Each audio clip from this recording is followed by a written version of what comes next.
وإذ ابتلى إبراهيم ربه بكلمات فأتمهن قال إني جاعلك للناس إماما. صدق الله العلي العظيم. درود الشريف پڑھو. اللهم صل على سيدنا وسندنا وحبيبنا ومولانا محمد النبي الأمي وعلى آله وبارك وسلم عليه بعدد كل معلوم لك دائما أبدا.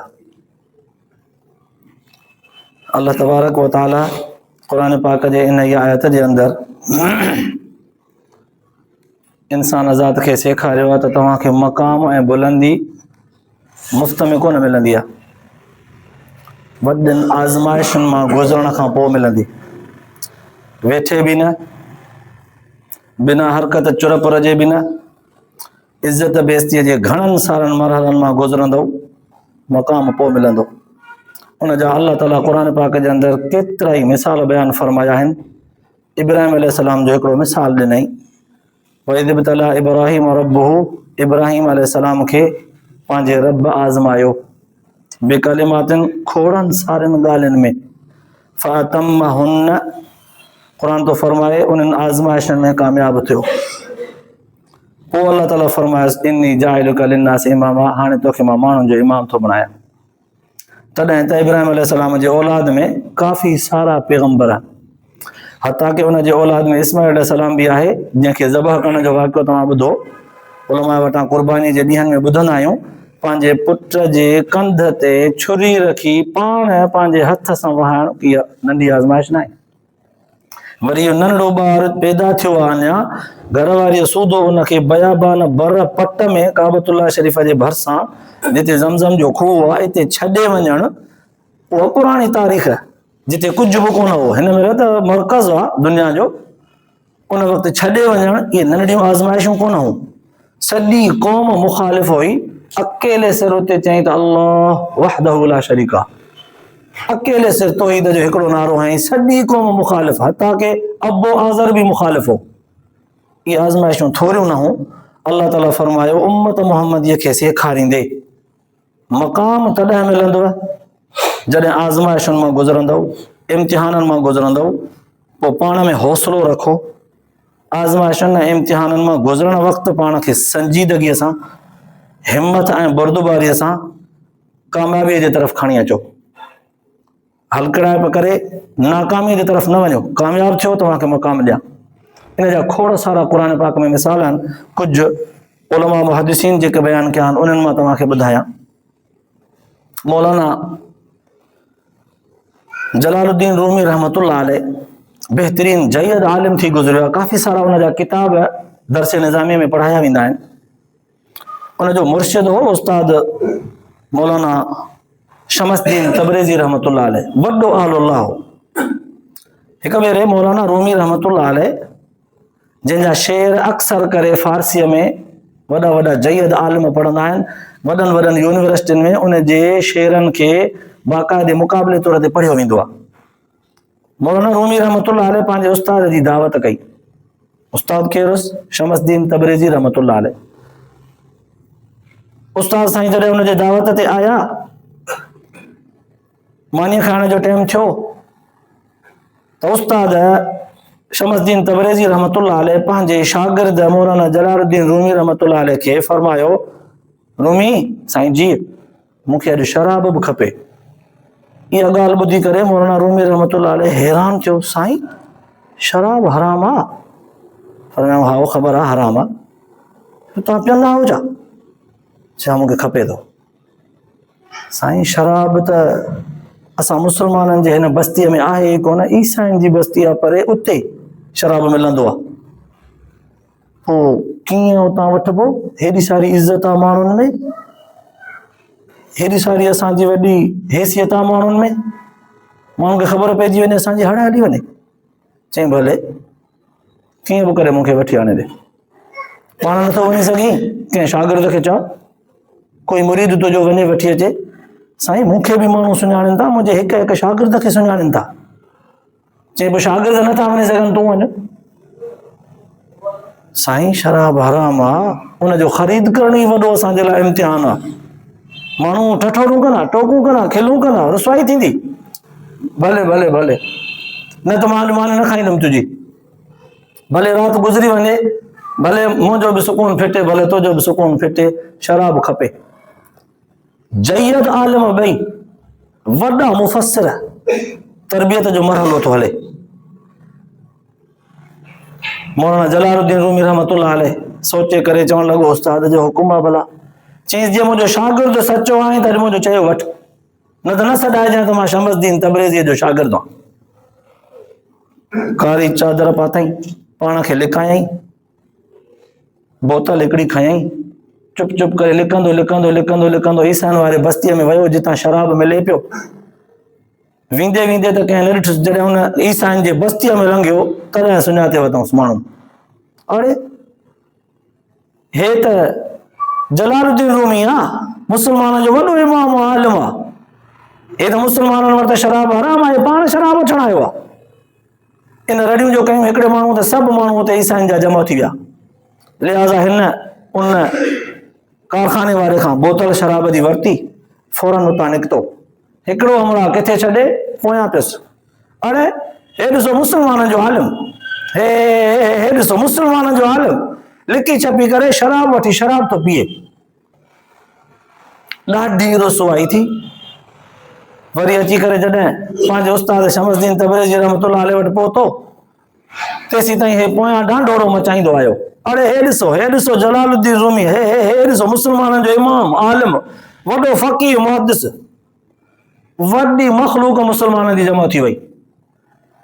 किन गारियूं ॾिनसि, किन थुकूं हयसि, किन पथर हयसि, किन भितर हयसि, के त उको मुको मारण जो इरादो पिया रखनिसि, दसे कुटियूंसि, रतो रत कयूंसि।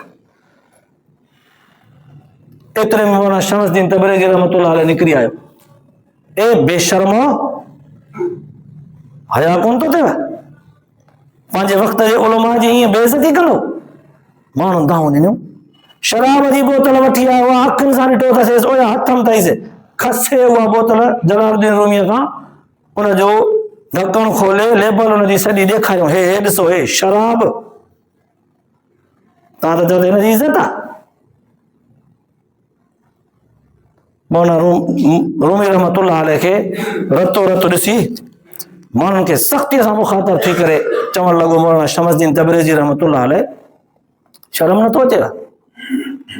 बोतल उहा खणी करे उनखे खोलियईं।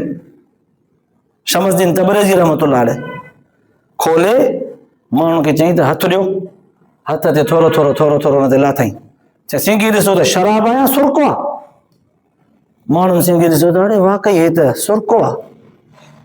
चईंसि मां हिते अचण खां पहिरियां इन शराब खपाइण वारे भठीअ वारे वटि वियो हुउमि, उनखे चई आयुमि त हिकिड़ी शराब जे धोतल साफ़ थियल बोतल में सुर्को विझी रखो, मां ॾेई आयो मांसि। मां मोकिलियां थो जलालुद्दीन रूमीअ खे, उनखे शराब घुरंदी पई आहे बोतल ॾिजांसि। मां हिन जे लाइ इहो मनसूबो ठाहियो आहे, सिर्फ़ु हिन जे करे त हिन जलालुद्दीन रूमीअ जे तालीम ऐं तरबियत में आज़माइश ऐं इम्तिहान में इहो सबक़ु रखियल हो, बाक़ी रहियल हो, इहो सबक़ु हिनखे ॾियणो हो। हू बि इस्तिग़फ़ार पिया कनि, तौबा असां खां ग़लती थी वई, असां बोतल खोले ॾिसूं हा त ख़बर पई आहे सुर्को आहे, त यार बेइज़ती न कयूं हा, तौबा यार ॾाढी पहिरीं पिया पाण सां माफ़ू पिया वठनि। मौलाना जलालुद्दीन रूमी रहमतुल्लाह अलैह जी जेका तबियत उन वक़्तु माण्हुनि जे थुकुनि गारियुनि गंद जे बर्दाश्त करण खां पोइ जेका तबियत मलूल हुई, बुज़ुर्गनि लिखियो आहे इंतिहाई हालत जोगी हुई। ऐं पंहिंजे उस्ताद चयोसि त हाणे तोखे अंदाज़ो थियो त इहे जेके वॾा वॾा रुतबा ऐं वॾा वॾा मक़ाम मिलंदा आहिनि न, इहे अल्लाह ताला जंहिंखे ॾे, ऐं इज़त बि अल्लाह ताला वटि जेका हूंदी आहे, असुल इज़त उहा ई आहे, वलिल्लाहिल इज़्ज़त वलिरसूलिही वलिलमुमिनीन। बाक़ी दुनिया जा माण्हू जेका इज़त कंदा आहिनि, उहा इज़त हूंदी आहे थोरे शक जे बुनियाद ते लुड़ी वेंदी आहे, थोरे ग़लतीअ जे बुनियाद ते लुड़ी वेंदी आहे। असुल इज़त उहा आहे जेका अल्लाह ऐं अल्लाह जे रसूल वटि आहे। तंहिंजे करे पंहिंजे इज़तुनि खे माण्हुनि जे आॾो रुगो बचाइण जो फिक्र न हुजे, अल्लाह जे ज़ात जे आॾो पंहिंजी इज़त बचाइण जो फिक्र हुजे, त मां पंहिंजे रब सां, रब जे अहकामनि जे ताबेदारी में, रब सां वफ़ा में सचो हुजां। अल्लाह तबारक व तआला क़ुरान पाक में केतिरनि जगहनि ते फरमायो वल मूफ़ून बिअहदिहिम इज़ा आहदू वस्साबिरीन फिल बअसाइ वज़्ज़र्राइ वहीनल बअस उलाइका अल्लज़ीना सदक़ू व उलाइका हुमुल मुत्तक़ून। अल्लाह से फरमाए तो असां सां जिन जो वाइदो आहे न, जंहिं बि कलमो पढ़ियो आहे न, ला इलाहा इल्लल्लाह मुहम्मदुर रसूलुल्लाह, इन कलमे जे बुनियाद ते हर मुस्लमान ॼण त अल्लाह ताला जे ज़ात सां वाइदो कयो आहे त तो जे हुक्मनि जी ताबेदारी कंदुसि, रसूलुल्लाह सल्लल्लाहु अलैहि वसल्लम जी इताअत कंदुसि। इहो वाइदो आहे। पोइ जेको बि इंसान अल्लाह ऐं अल्लाह जे रसूल जे हुक्मनि जी ताबेदारी कंदे ज़िंदगी गुज़ारींदो, आज़माइशूं ईंदसि। जंहिंजी जेतिरी सहप हूंदी ओतिरियूं ईंदियूं। ला युकल्लिफुल्लाहु नफ्सन इल्ला वुसअहा लहा मा कसबत व अलैहा मक्तसबत। क़ुरान पाक में इहा लेवल ॿुधाए छॾी अथई त कोई वॾे मक़ाम जो आहे उनजी आज़माइश बि वॾे मक़ाम जी हूंदी, जंहिंजी लेवल नंढड़ी आहे उनजी आज़माइश बि ओतिरी हूंदी। कंहिंजे घर में पीउ दीन जे मुखालिफ़ हूंदो, औलाद जी आज़माइश। कंहिं पीउ जे घर में औलाद हिकिड़ो ई अहिड़ो नाफ़रमान थींदो, पीउ आलिम औलाद नाफ़रमान हिकिड़ो ई अहिड़ो हूंदुसि जेको हुनजे ज़िंदगीअ जे तालीम तरबियत ते दाग़ बणिजंदो। कहिड़ी आज़माइश। के त अहिड़ा हूंदा जंहिंजे मथां हुक्मरान ज़ालिम मुसलत हूंदा, के त अहिड़ा हूंदा जेके कमाईंदा वेंदा, उन्हनि जी कमाई हड़प थींदी वेंदी, चोरीअ में, शराब में, ज़िना में, बदअख़लाक़ी में, बदकिरदारीअ में। जंहिंजो जेतिरो इंसान जो मक़ाम हूंदो, आज़माइश बि ओतिरी हूंदी। हरू भरू कंहिंखे हद खां वधीक अल्लाह ताला फरमायो आज़माइश मां न ॾींदो आहे। त बहरहाल ख़ुलासो कलाम जो ही आहे, इंसान दीनी ज़िंदगी जॾहिं गुज़ारींदो आहे तॾहिं आज़माइशूं ईंदियूं आहिनि। आज़माइश मां जॾहिं गुज़रंदो आहे त दुनिया जा माण्हू कमियूं कोताहियूं जॾहिं थी पवंदियूं आहिनि न, त पोइ अल्लाह तबारक व तआला माफ़ कंदो आहे, तौबह सां, इस्तिग़फ़ार सां, रोअण सां, माफ़ी वठण सां अल्लाह ताला माफ़ करे छॾींदो आहे। दुनिया जा माण्हू माफ़ न कंदा। मिसाल ॾियां, हिकिड़ो माण्हू आहे, इब्तिदा में चोर हो, शराबी हो, ज़ानी हो, कंहिं बि हिकिड़े बुरे सिफ़त सां मुतसिफ़ हो, ॾोहारी हो। हलंदे हलंदे ज़िंदगीअ में अहसास थियो यार मां ॾाढो ग़लति कयो, तौबह ताइब थो थिए, अल्लाह ताला खां माफ़ी थो वठे। हाणे उहे पंहिंजे ज़िंदगीअ ते पछताए करे, पंहिंजा ॾोह गुनाह छॾे करे हाणे दीनी ज़िंदगी थो अपनाए। नमाज़ रोज़ो शुरू थो करे, पाबंदीअ सां, बाक़ाइदगीअ सां, शरीयत जो लिबास, शरीयत जहिड़ी सूरत सीरत पंहिंजी ठाहिणु चाहे थो। अल्लाह तबारक व तआला सां हिन वाइदो कयो, उन वाइदे ते बंदो सुधरी करे हलणु चाहे थो। अल्लाह ताला माफ़ बि कयो, अल्लाह ताला हुनखे मक़ाम बि ॾिनो, तौफ़ीक़ बि ॾिनी, उन ॾोहारीअ खे दीनदारनि जे रूप में क़बूल बि कयईं। पर दुनिया जा माण्हू क़बूल न कंदा। नमाज़ पढ़ंदो, नफ़िल पढ़ंदो, ईअं ई जेकॾहिं तबलीग जमात जे साथियुनि में हूंदो न कोई अहिड़ो साथी वीचारो जंहिंजी इब्तिदाई भला ज़िंदगी ॾोहनि में हुजे, पोइ वरी उथी बीह करे जेकॾहिं ॿ ॻाल्हियूं नसीहत जूं करे, असां छा चवंदा आहियूं, हीअ त मां लफ़्ज़ चई वरितो, अलाह करे कंहिंखे बुरो न लॻे, अड़े ख़बर आहे हिननि जी, भटका कम सॼो ॾींहुं वरी हिते बीह वरी ॾाढ़ी कोन्हे या हीअं कोन्हे। मुंहिंजा भाउ, अल्लाह ताला जंहिं बंदे खां नसीहत जो गुफ़्तो चवराए न, उहा अल्लाह ताला जी मर्ज़ी आहे। हज्जाज बिन यूसुफ वक़्त जो वॾो ज़ालिम हो न, असां हुनजा ज़ुल्म रुगो ॿुधा आहिनि, पर हुनजो ॿियो पासो तव्हां ॾिठो आहे? क़ुरान पाक जे मथां जेके ज़ेरूं ऐं ज़बरूं ॾिनल आहिनि, इहे उन जी मरहून मिन्नत आहिनि। उन दौर में क़ुरान पाक जेको हुयो, नुक़्ता बि कोन हुया, ज़ेरूं ज़बरूं बि कोन हुयूं। हज्जाज बिन यूसुफ जे दौर ताईं क़ुरान पाक ईअं मुंतक़िल थी आयो, काठियुनि ते लिखियल हो, पथरनि ते लिखियल हो, खजीअ जे फरहनि ते लिखियल हो, कपिड़े जे टुकड़नि ते लिखियल हो, माल चाढ़ण वारा धनार उन्हनि जे लठनि ते लिखियल हो। क़ुरान पाक ईअं हुयो मुकम्मल मौजूद। हज़रत उस्मान रज़ी अल्लाह ताला हुनखे जमा कयो, जमा करे सॼो क़ुरान पाक मौजूद त कयो, पर हुन में ज़ेरियूं ज़बरूं नुक़्ता कोन हुआ।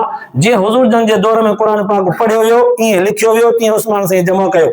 हज्जाज बिन यूसुफ जे ज़माने में क़ुरान पाक पढ़ण जे दौरान काफ़ी सारियूं ग़लतियूं थियूं। क़ुरान पाक 7 क़िरातुनि में आहे, 7 क़िरातूं, किथे किथे ज़ेर बि जाइज़ आहे, किथे किथे ज़बर बि जाइज़ आहे, किथे किथे उते पेश बि जाइज़ आहे। पर कुझु अल्फाज़ अहिड़ा आहिनि जिते थोरी बि मट कयव त माना मटिजी वेंदी, बिल्कुलु उते नाजाइज़ आहे, ज़ेर ज़बर जी मट सट करणु। 7 क़िरातुनि में क़ुरान पाक हुज़ूर सल्लल्लाहु अलैहि वसल्लम जन खां मनक़ूल अचे पियो। हाणे हज्जाज बिन यूसुफ जे दौर में क़ुरान पाक पढ़ण वक़्तु ज़ेरुनि ज़बरुनि जूं ग़लतियूं पियूं थियनि त माना पई मटिजे, छो त क़ाइदे ऐं उसूल जी ख़बर त सहाबा किराम खे हुई, उहा सहाबा किराम जी मुक़द्दस जमात त गुज़री वई, ही बाद में आयो। बाद जे माण्हुनि खे उन्हनि उसूलनि जी ख़बर कोन हुई, पोइ पढ़नि पिया त ज़ेरूं ज़बरूं उबतियूं सुबतियूं माना मटिजी पई वञे। वक़्त जे आलमनि खे गॾाए करे विहारियईं। बुज़ुर्गनि लिखियो 1500 जेके अदब जा, अरबी अदब जा, लुग़त जा माहिर हुआ पुराणा, उन्हनि सभिनी खे विहारे करे उनखे चई त वेही करे हिते क़ुर पाक खे ज़ेरूं ज़बरूं नुक़्ता चङी तरह ॾेई करे मूंखे सिधो करे ॾियो त सभिनी खे फाईअ ते चाढ़ींदुसि। इहो सख़्तीअ सां उन्हनि उलमा इकराम खां कमु वरितईं। केतिरा ॾींहं, चवनि था कि 3 महीना के 45 ॾींहं, एतिरा बुज़ुर्गनि लिखियो आहे, एतिरा ॾींहं आलमनि सगोरनि हिकु जात न पियो छॾे कंहिंखे, कोई बि न वेंदो काॾे। तव्हांजी मानी टिकी लटो कपिड़ो धोती पोती गुस्सो सभु कुझु तव्हांजो हिते मां बंदोबस्तु कयां थो, जेसीं ताईं इहो अमल पूरो न कंदो तेसीं तव्हांखे न छॾींदुसि। क़ुर पाक खे ज़ेरियूं ज़बरूं नुक़्ता शद मद सुठे नमूने सां अची वई, तव्हां सां वटि पहुतो। तॾहिं असां अजमी सिंधी ॿोलीअ वारा, बातड़ो ॻाल्हाइण वारा, अंग्रेज़ी ऐं पश्तो अंग्रेज़ी ॻाल्हाइण ॿुधण वारा, उहे सभु क़ुर पाक 7 क़िरातुनि में वॾे सुहिणे अंदाज़ में पढ़ूं था। अॼु हीअं चयो वेंदो आहे, अॼु ख़बर आहे तहक़ीक़ी मक़ाला पढ़ी ॾिसो, तहक़ीक़ करण वारा जेके माण्हू आहिनि इस्लामी तहक़ीक़ वारा ऐं जेके PhD कनि था, उनखां पुछी ॾिसो, उन्हनि जी किताबनि खे पढ़ी ॾिसो, चवनि था त क़ुर पाक नाज़िल थियो भिटुनि ते, मके ऐं मदीने में भिटूं आहिनि। क़ुर पाक नाज़िल थियो हुज़ूर सल्लल्लाहु अलैहि वसल्लम जन जे ज़माने में भिटुनि ते, अरबनि ते क़ुर पाक पढ़ियो। उन्हनि ॿोली ॿोलियुनि जी हुई, नाज़िल बोते थियो ऐं उन्हनि हुज़ूर सल्लल्लाहु अलैहि वसल्लम जन वटां ॿुधो, पोइ सिखियो, पोइ पढ़ियो। क़ुर पाक नाज़िल थियो भिटुनि ते, पढ़ियो बि उन्हनि, पर सम्झो हिननि अजमेन अरबनि खां सवाइ जेके ॿियूं क़ौमूं आहिनि सम्झो उन्हनि घणो, उन दौर जे सहाबा किराम बि सम्झो, पर उनखां बाद में ईंदड़ माण्हुनि चङी तरह सम्झो, छो त ज़ेरियूं ज़बरूं शद मद मुकमल थी वई ऐं तहक़ीक़ सहाबा किराम जे दौर खां पोइ चङी तरह थी वई त हीअ रिवायत सही, हीअ कमज़ोर, हीअ दलील तौर ते पेश करे सघिजे थी, हीअ नथी करे सघिजे, हीअ मसइलो जाइज़, हीअ थोरो मकरूह, हीअ हराम, हीअ मुस्तहब।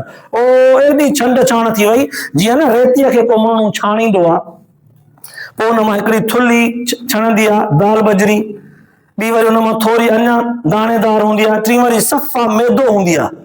दीन चङी तरह सां छंडजी छाणजी चिट्टो सुफ़ूफ़ थी करे असांखे मिलियो आहे। जेके रिवायतूं ज़ईफ़ उहे बि अलॻि पियूं आहिनि किताबनि में, जेके कमज़ोर उहे बि अलॻि पियूं आहिनि, जेके सही आहिनि उहे बि अलॻि पियूं आहिनि। क़ुर ऐं हदीस जे रोशनीअ में दीन सफ़ा चिट्टो मिलियो आहे। इहे सभु आज़माइशुनि इम्तिहाननि मां गुज़रियूं आहिनि।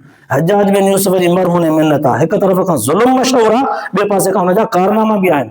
त चवण जो मक़सदु हीअ आहे, हिन दुनिया जे अंदरि कोई बि मक़ाम माण्हूअ खे जॾहिं मिलंदो आहे, घर वेठे न मिलंदो आहे, चुरपर सां मिलंदो, महिनत सां मिलंदो। बिना महिनत जे मानी अॻियां पई हुजे, कोई चवे त भला पई आहे, केरु गिरह भञे, वरी गिरह वकोड़े सकोड़े वात में विझे, पोइ चाॿा ॾेसि, वरी पोइ गीत ॾे, इहो ख़फ़ो ई नथा कयूं, पई आहे पाणे अलाह करे त ढो थी वञे, थींदो कॾहिं बि न।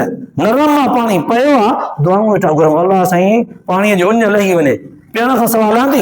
अलाह ताला जेकॾहिं चाहे त बिना मानीअ बिना पाणीअ जे उञ बुख लाहे सघे थो, पर दुनिया जे इंसान खे तरीक़ेकार हिकिड़ो ॾसियो अथई त तव्हांजी उञ बुख हीअं लहंदी, ईअं कयो। असांजे लाइ क़ुर पाक जे अंदरि बि इहो सबक़ आहे, हदीस पाक जे अंदरि इहो सबक़ आहे त जेकॾहिं दीनदार बणजणु चाहियो था, दुनियादार बणजणु चाहियो था, को मनसब, को उहिदो, को रुतबो, को मक़ाम हासिल करणु चाहियो था, ज़रा महिनत कयो, महिनत कयो। पोइ ईअं दुनिया कमाइण जे लाइ जीअं महिनत कंदा हो न, आख़िरत कमाइण जे लाइ बि महिनत कयो। जेसीं ताईं अखि खुलियल आहे, हीअ दुनिया जी ज़िंदगी आहे, हिन दुनिया जी ज़िंदगीअ जे मक़ामात खे, रुतबनि खे, मालदारीअ खे, शाहूकारीअ खे हासिल करण जे लाइ कमायो, आख़िरत खे हासिल करण जे लाइ बि कमायो। जॾहिं अखि बूटजंदी, हितां खां आख़िरत शुरू आहे, इन जे लाइ बि कमायो। उहा कमाई कीअं कबी? 5 वक़्त निमाज़ जी पाबंदी कबी, कूड़ न ॻाल्हाइबो, चोरी, शराब, ज़िना, इहे त वॾा जुर्म आहिनि, इन्हनि जे त वेझो ई न वञिबो। हल्का फुल्का जेके तव्हां असां सम्झंदा आहियूं न, कलाम ॿुधणु, कचो भोग करणु, गार कढणु, गिला ग़ीबत करणु, गिला ग़ीबत वॾो गुनाह आहे, पर असांजो आम थी पियो आहे त असां हुनखे महसूस ई नथा कयूं, सम्झूं ई नथा। कंहिंजी बेइज़ती करणु, कंहिंजे मथां इल्ज़ाम हणणु ऐं कंहिंखे पंहिंजे नज़रुनि मां केराइणु, कोई अॻ में छा हो अॼु वरी नेको आहे त हाणे असां चवंदासीं ख़बर आहे हिन जे इब्तिदा जी, नंढे हूंदे खां वठी मां हिन खां वाक़ुफ़ आहियां। भाई नंढे हूंदे खां वठी तूं वाक़ुफ़ आहीं वाक़ई, अॼु खां पोइ हुनजी ज़िंदगी छा आहे तो ख़बर न आहे। मौलाना जलालुद्दीन रूमी रहमतुल्लाह अलैह खे पंहिंजे उस्ताद शमसुद्दीन तबरेज़ी रहमतुल्लाह अलैह चयो त रूमी माण्हुनि जे तरफ़ खां जेका इज़त मिलंदी आहे न, उहा एतिरी हलकड़ी हूंदी आहे, कपह जे पहे वांगुरु, शक शुबे जो ईअं फूक लॻसि त ॿोॾामी वेंदी। अलाह ऐं अलाह जे रसूल वटि जेका इज़त आहे न, उहा दाइमी आहे। पोइ अलाह ताला जे ज़ात सां जेको सचो थींदो आहे बंदो, अलाह ताला ऑटोमेटिक उनखे दुनिया में इज़त ऐं वक़ार ॾेई छॾींदो आहे दाइमी। अलाह पाक तव्हां असांखे बि दीन ख़ातिर आख़िरत ख़ातिर इहे महिनतूं ऐं जफ़ाकशूं करण जी हिम्मत ऐं तौफ़ीक़ अता फ़रमाए। उन खां पोइ तव्हां असांजे विहण खे